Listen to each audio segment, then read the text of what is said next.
Have you ever looked at someone's life and thought they have it all together? The reality is that nobody on this earth possesses the complete package. Not a single person. Some people have immense wealth but suffer from broken family relationships. Others enjoy beautiful family bonds but struggle financially. Some are considered attractive by worldly standards yet cannot find their life partner, while those deemed ordinary by society have found their soulmate. This isn't random chaos. This is deliberate design. This is the test, and understanding it is the key to finding peace. Allah created this world as a temporary passage, not our final destination. Everything here serves one purpose: to prepare us for eternity. When we grasp this truth, suddenly struggles make sense. The challenges faced aren't punishments or signs of being forgotten. They're carefully calibrated tests designed specifically for each person, never exceeding what they can handle. Think about the doors that closed in life. Perhaps those closed doors led Allah to open completely different ones, granting blessings never imagined. That wealth someone has today, that career success, that strong character might exist precisely because they endured hardships that brought them closer to Him. With every difficulty comes ease, though not always in the way expected. Here's what most people miss. If Allah removed the current problem, He would need to replace it with another test, because testing is the nature of this earthly life. So when managing a difficulty, thank Allah. It could be worse, and gratitude might be the very thing that prevents it from becoming worse. Thanking Allah during hardship isn't easy, but it's precisely what heals wounded hearts. Allah doesn't just ask for patience, He asks for beautiful patience. What does this mean? It means staying kind and gracious, even while suffering. Physical pain, emotional turmoil, mental anguish, these all make us irritable and short-tempered. But imagine the reward for someone who, despite their pain, still treats others with kindness and speaks with gentleness. That's a person Allah describes as having beautiful patience, and their reward is unlimited. If hearts need healing, stop breaking the hearts of others. Many people wonder why their prayers aren't answered, why they feel empty despite their worship.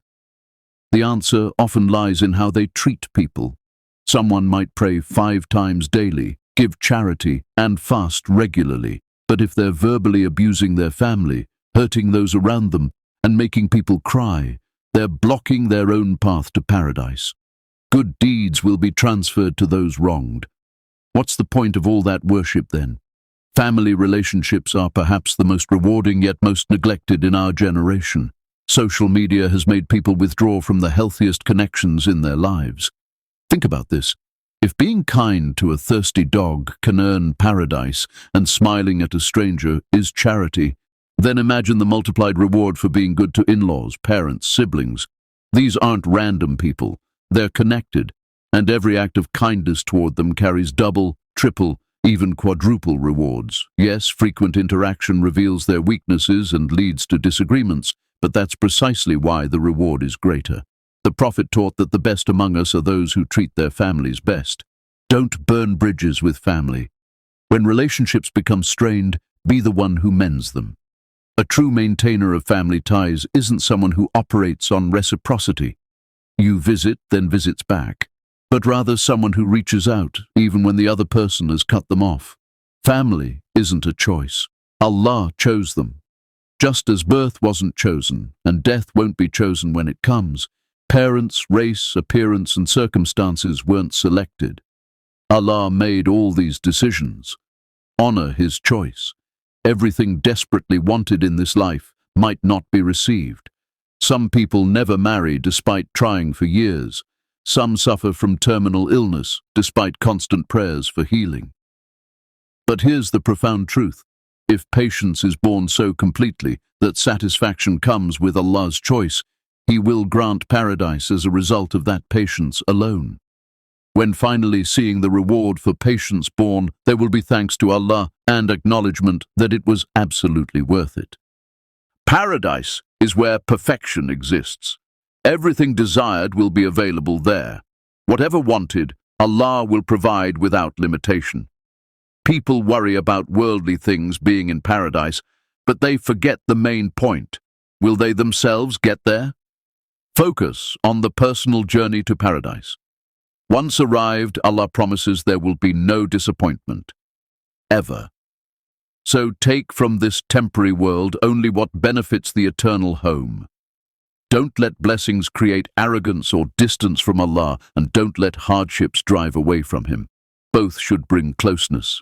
Use wealth for good deeds. Maintain family ties. Speak kindly. Practice beautiful patience. Seek forgiveness constantly. Ensure good deeds outweigh bad ones. Remember, one single good deed could tip scales toward eternal bliss.